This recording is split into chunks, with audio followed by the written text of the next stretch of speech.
For thousands of years, the galaxy believed Earth was nothing special. On star maps, it was marked as a quiet blue world, far on the edge of known space. No one traded with it. No empire fought for it. No alien race saw it as important. To the Galactic Union, Earth was a forgotten system. They called humans weak, slow, emotion-driven, technologically backward. Most alien captains didn't even think humans were worth contact. But they were wrong. Deep inside Earth's orbit, something was changing. Humanity was not expanding like other species. They were not loudly conquering space. They were not sending signals of power. Instead, they were building in silence. Hidden stations floated behind their moon. Dark factories turned asteroid metals into unknown machines. Military fleets were trained in radio silence, hidden from all scans. Even other humans didn't know the full truth. Earth's governments had united long ago after something they called the First Contact Incident. It was never fully recorded in galactic archives. Only one line was leaked. Never let them see us unarmed again. That single sentence changed humanity forever. While the galaxy ignored Earth, Earth studied the galaxy. Every alien language intercepted. Every weapon design decoded. Every war strategy broken down and rebuilt. Humans didn't rush. They learned. They waited. And most importantly, they prepared. Far beyond the orbit of Neptune, a massive shipyard rotated in darkness. Ships were not built for beauty or pride. They were built for one purpose: to end wars before they began. No flags, no names, only numbers. And at the center of it all was a signal every human soldier knew. If the sky burns, we do not retreat. We respond. No one in the galaxy knew this. Not yet. But they would. Because something was coming closer to Earth's borders. And this time, the galaxy was not just passing by. It was looking directly at them. It started with a shadow at the edge of the solar system.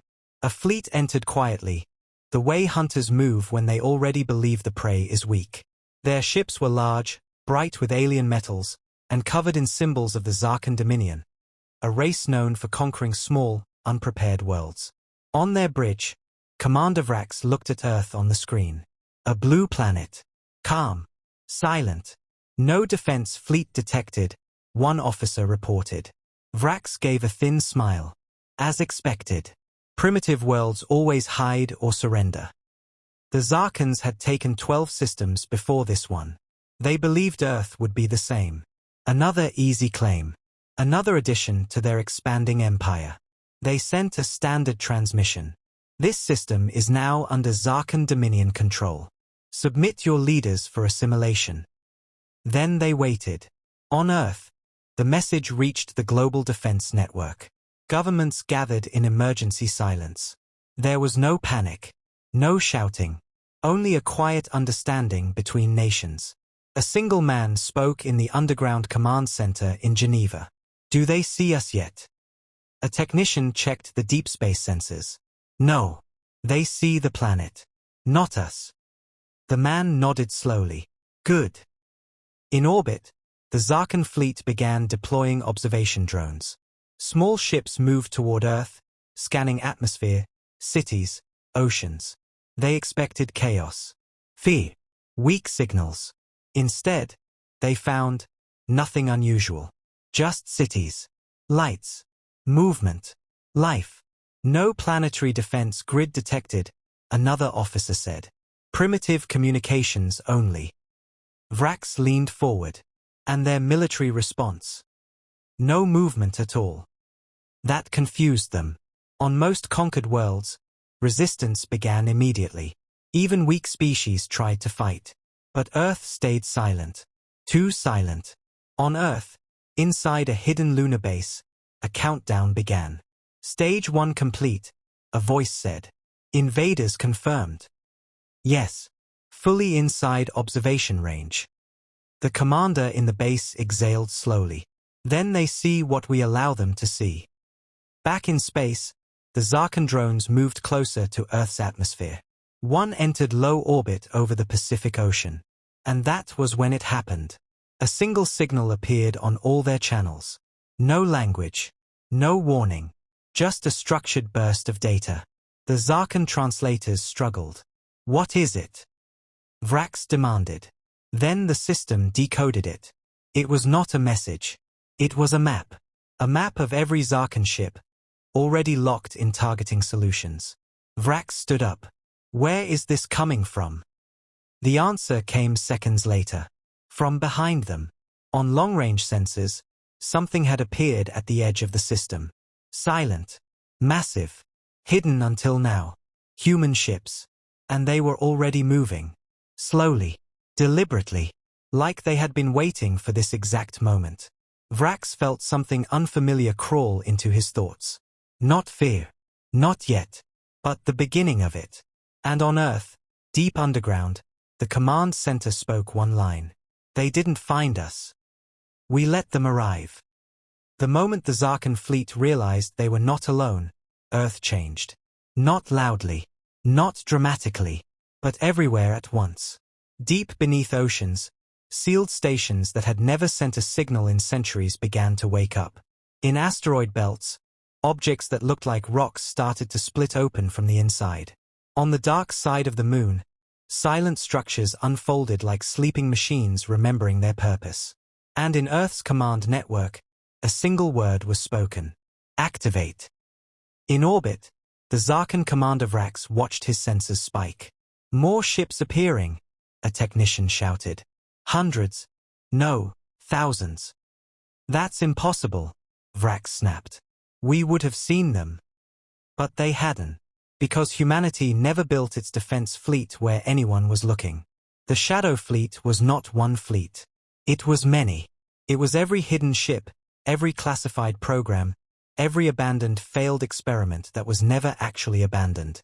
It was humanity's secret answer to a galaxy that might one day decide Earth was weak. And that day had come.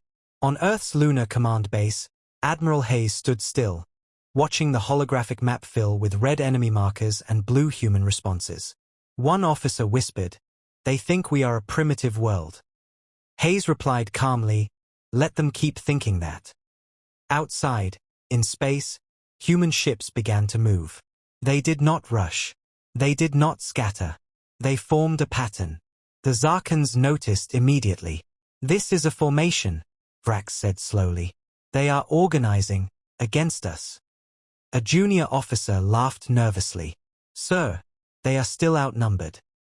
But the sensors told a different story. Every human ship that appeared was different. Some were massive warframes built for endurance. Some were fast interceptors designed to strike and vanish.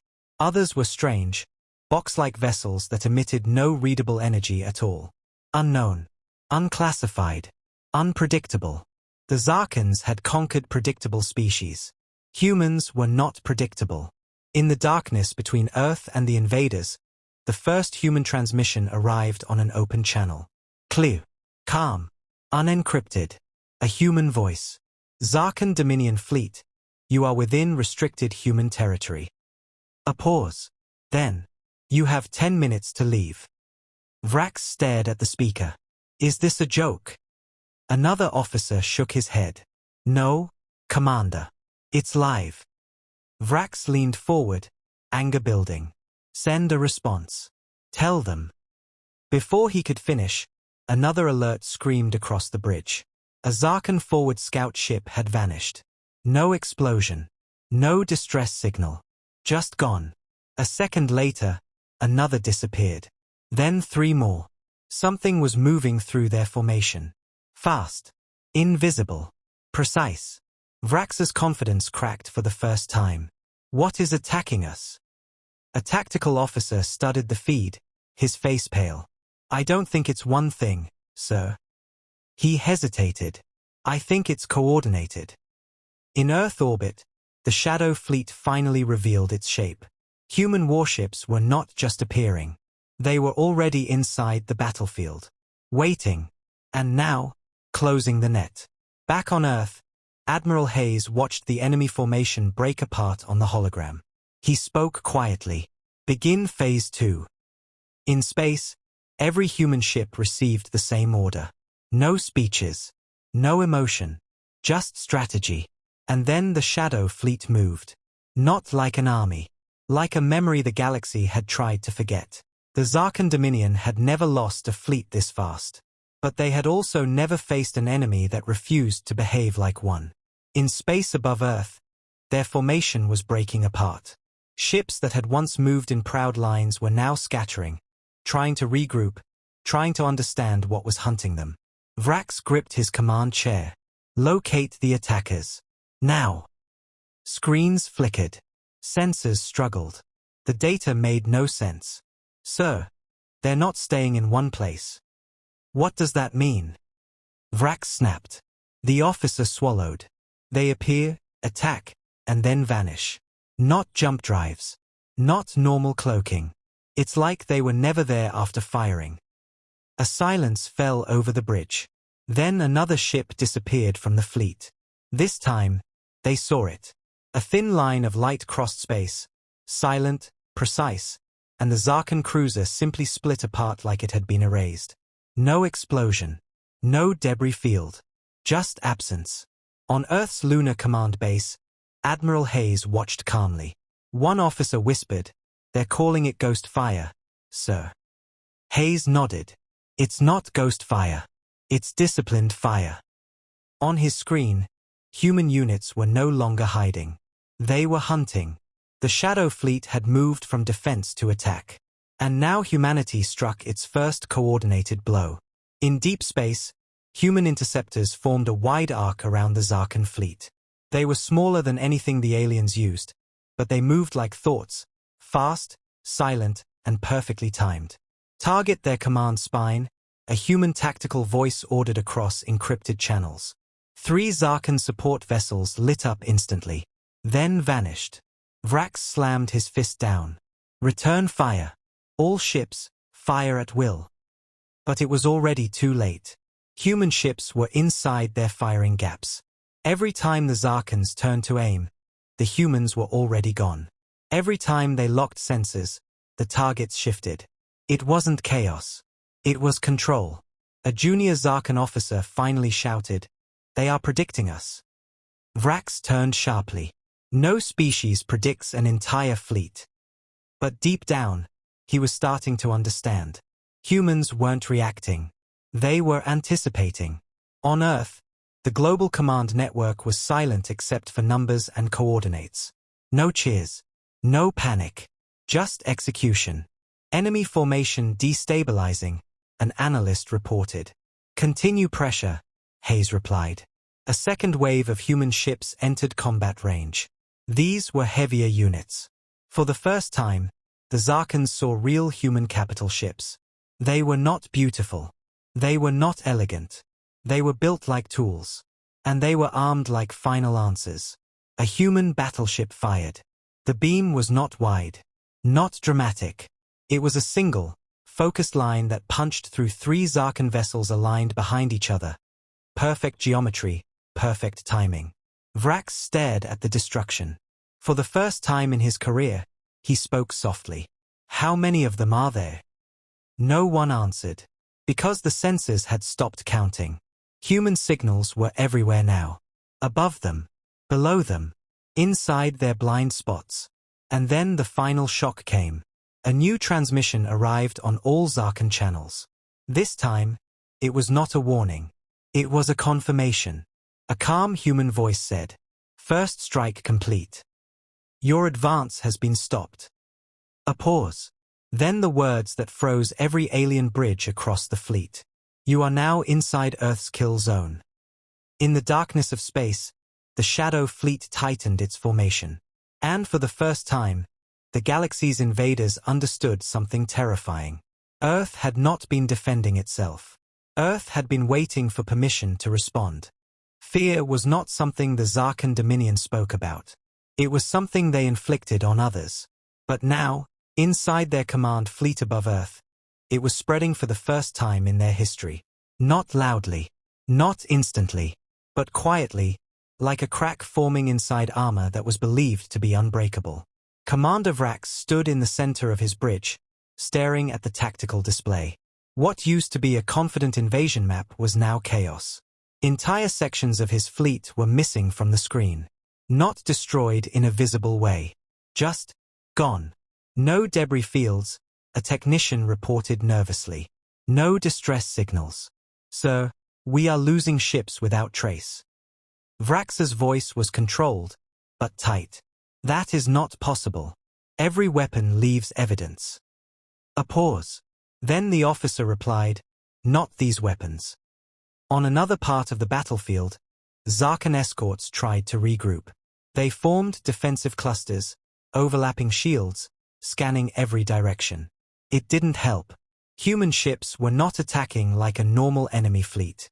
There was no predictable front line. No honorable duel. No pattern the Zarkans could adapt to. Instead, the humans attacked systems, not ships. One strike disabled communications. Another erased navigation grids. Another shut down power cores without detonating them. The Zarkans were still alive, but they were blind. And for the first time, they were not in control of their own fleet. On Earth, deep in the Lunar Command Center, Admiral Hayes listened to the reports without expression. Enemy cohesion dropping below 40%. Continue pressure, he said simply. A young officer looked at him.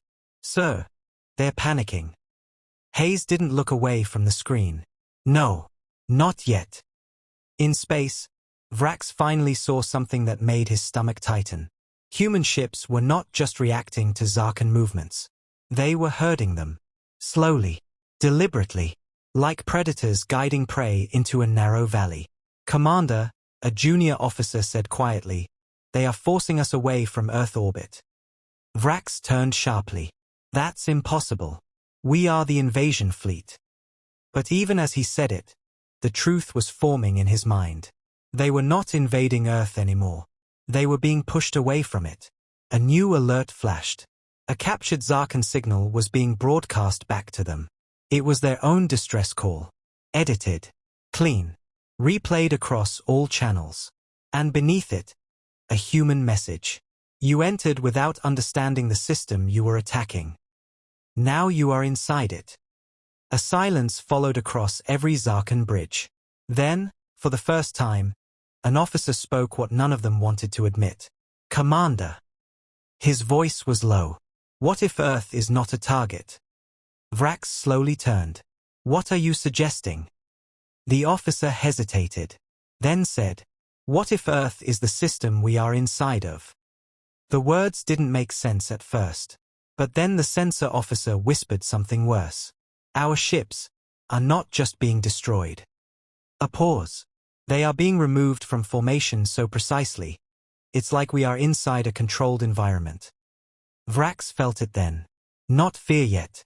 Something deeper. Understanding. Humanity wasn't fighting to survive. They were fighting like something that already knew every possible outcome. And had chosen this one. Outside the fleet, the Shadow Fleet continued its silent advance. Human ships moved with increasing confidence, tightening the noose, cutting off escape vectors, isolating Zarkan capital vessels one by one. A war that had begun as an invasion was now turning into containment. And inside Zarkan Command, a single word began to spread through encrypted channels. Unspoken, unwanted, but unavoidable. Predator. Not because the humans were the strongest, but because they were acting like something that had done this before. Many times. And won every time. Vrax stared at Earth on the distant screen again. The same blue planet. Now it didn't look quiet anymore. It looked patient. And waiting. The Zarkan fleet had expected resistance. They had expected firepower. They had expected chaos. What they had not expected was structure behind the silence. And now, it was too late to pretend Earth was just another world. In orbit, human ships tightened their net. The Shadow Fleet no longer needed to hide. Every movement was coordinated across a system so vast the Zarkans couldn't map it anymore. Vrax stood in the middle of his shattered command structure, staring at collapsing fleet data. Where are their command ships? He demanded. Identify their flagship. A pause. Then the response came, quiet and disturbing. There is no single flagship. Vrax frowned. Every fleet has a center. The officer hesitated. Not this one. On Earth, in the Lunar Command Center, Admiral Hayes finally stood from his chair. Around him, officers were calm. No urgency now. The battlefield had shifted. Hayes spoke clearly. Broadcast Level 1 doctrine. A technician nodded. Yes, Admiral. Across deep space, every human vessel received the same signal. The Zarkans intercepted it immediately, and when they translated it, they froze. It was not a threat. It was a statement. Earth Defense Doctrine, active. Then the first line appeared. Humanity does not maintain a standing war fleet. Vrax narrowed his eyes. What does that mean? More lines followed. Humanity maintains a response structure. We do not project power. We contain probability. A Zarkan analyst whispered, "This makes no tactical sense." But it continued. Every human vessel is part of a distributed system. There is no center to destroy. Vrax felt a cold understanding forming. Distributed, he repeated slowly. The officer beside him looked up. Commander, they mean every ship is a node, not a fleet. Vrax turned sharply. That's impossible. Coordination would collapse at scale. Then the next line arrived. And everything changed. Coordination is not maintained. It is inherited. Silence. On Earth, Admiral Hayes continued. Reveal classification layer 2. A second transmission activated. Zarkan systems struggled to process it. Because it wasn't one message. It was thousands. Hundreds of thousands. All layered together. Every human ship. Every hidden base. Every dormant weapon platform across moons, asteroids, and deep space relays. All speaking at once. But perfectly synchronized. The Zarkan translators broke down trying to separate it. Vrax stepped back slightly. What are we looking at? A junior officer answered quietly. I think this is their entire defense network speaking as one system. On screen, the message resolved into a single line. We do not deploy fleets. We deploy outcomes. In space, a shift happened. Human ships stopped reacting individually. They began acting like a single organism. Zarkan formations that tried to regroup were instantly surrounded. Escape routes collapsed before they were used. Supply ships were intercepted before orders were even issued. It wasn't prediction. It was anticipation built into reality. Vrax's voice dropped. They built their entire military around preventing war from becoming a war. A senior officer finally spoke what everyone feared. Sir, we are not fighting a fleet. A pause. We are inside their defense doctrine. On Earth, Admiral Hayes watched the final stage activate. Begin containment seal, he ordered. Across the system, human ships shifted positions again. Slowly, deliberately, not to destroy, but to isolate. The Zarkan fleet found itself surrounded on all sides, not by enemy ships, but by controlled space itself. Gravity fields subtly altered. Navigation routes invalidated. Hyperspace lanes distorted. Escape was still technically possible. But every possible exit led deeper into human-controlled territory. Vrax stared at the tactical map. For the first time, he understood the truth. We didn't invade Earth. His voice was quiet now. We triggered Earth's response system. Outside the fleet, the Shadow Fleet continued to tighten its grip, not like an army closing in for victory, but like a system completing a correction.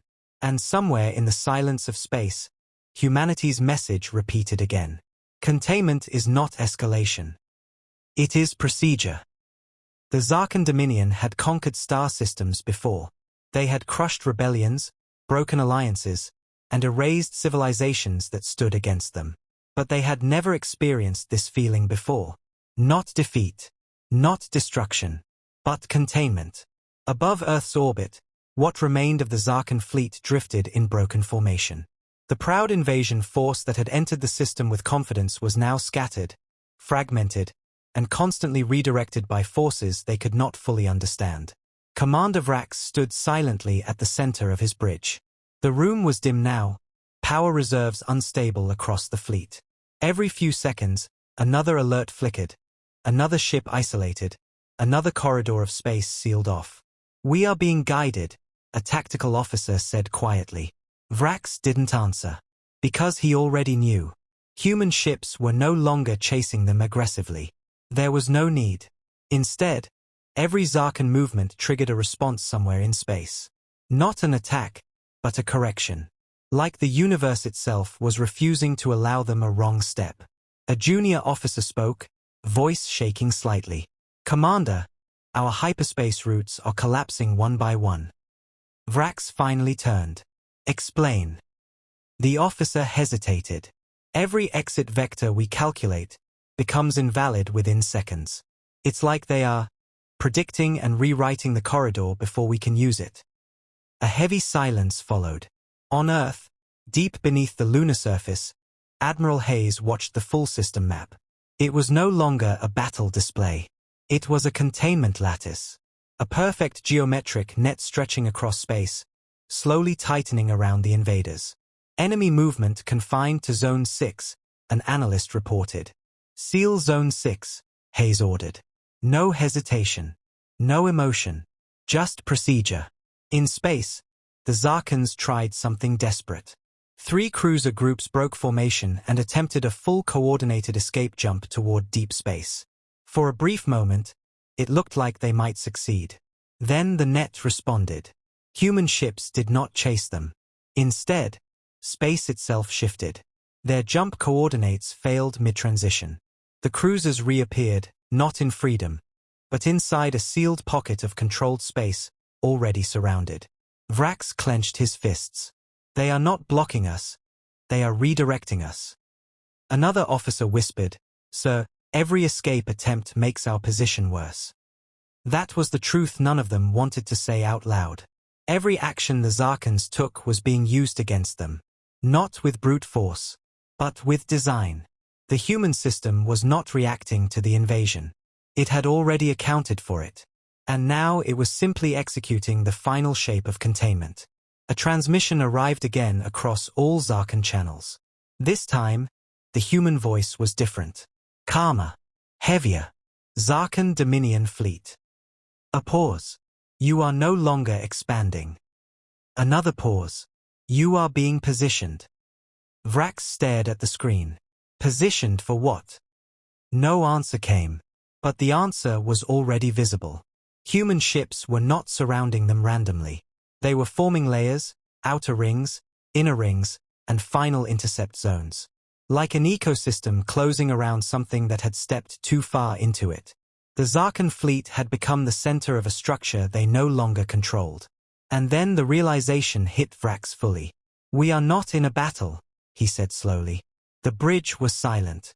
"We are inside a system that has already decided the outcome." Outside, the Shadow Fleet held steady. No panic. No rush. Just precision. And for the first time since entering Earth system, the Zarkans were not asking if they could win. They were asking if they were even allowed to leave. The Zarkan Dominion Fleet was no longer fighting. It was waiting. Trapped inside a perfectly formed human net, every ship had been separated into controlled zones. Power was still there. Weapons still functioned. Shields still held. But none of it mattered anymore. Because there was no direction left to use it. Commander Vrax stood alone on his bridge now. The rest of the fleet had gone quiet, not destroyed, but silenced by isolation. Each ship cut off from the others, each one held in a different part of space like pieces on a board that no longer belonged to them. On his screen, Earth still looked the same. Blue. Calm. Silent. That silence was what terrified him most. A final transmission arrived. All channels. All frequencies. All surviving Zarkan systems. The human voice returned. Calm. Controlled. Not angry. Not proud. Just final. Zarkan Dominion Fleet. A pause. You entered a system governed by containment doctrine. Vrax closed his eyes for a moment. He finally understood. This was never a war for survival. It was a response to intrusion. The voice continued. You have been evaluated. Another pause. You are no longer a threat. That sentence did not feel like mercy. It felt like classification. Vrax spoke softly, almost to himself. What are we now, then? As if Earth heard him, the answer came immediately. Contained. On Earth, Admiral Hayes looked at the final status report. No celebration. No relief. Just completion. Seal phase complete, an officer said. Hayes nodded. Hold position. In space, the Shadow fleet remained steady, surrounding the trapped invaders. No further strikes. No escalation. Because escalation was no longer required. The system had reached its conclusion. Vrax looked at the empty stars beyond his viewport. For the first time in his life, a Zarkan commander did not think about conquest. He thought about memory. How many others, he whispered, have you done this to? No response came from Earth. Only the final broadcast. Let this be recorded. A pause. Then the last line. Earth is not hidden. It is respected. And then, something happened that would later spread across the galaxy in whispers, forbidden archives, and broken transmissions. Every Zarkan ship received a final, encrypted file. Not a threat. Not a warning. A simple phrase. The galaxy remembered why it feared Earth. One by one, weapons were powered down, not by force, but by command recognition protocols they did not realize had been overridden. The invasion had not ended in destruction. It had ended in submission through understanding. Vrax remained standing as his bridge lights dimmed into standby mode. Outside, human ships slowly began to withdraw, not fleeing, not retreating. Just releasing control. Like a hand letting go of something that had already been secured. Before communications fully closed, one last human message arrived. Not from Admiral Hayes, but from Earth itself. Do not return until you understand what triggered this response. Silence followed. Then the system went dark. Weeks later, in distant parts of the galaxy, surviving Zarkan records would be found. They did not describe a battle. They described a lesson. And across star systems that had once mocked Earth as a quiet, unimportant world, fear returned, not of destruction, but of what happens when Earth decides you are no longer unknown. If you enjoyed this story, make sure to subscribe for more epic HFY galactic war stories.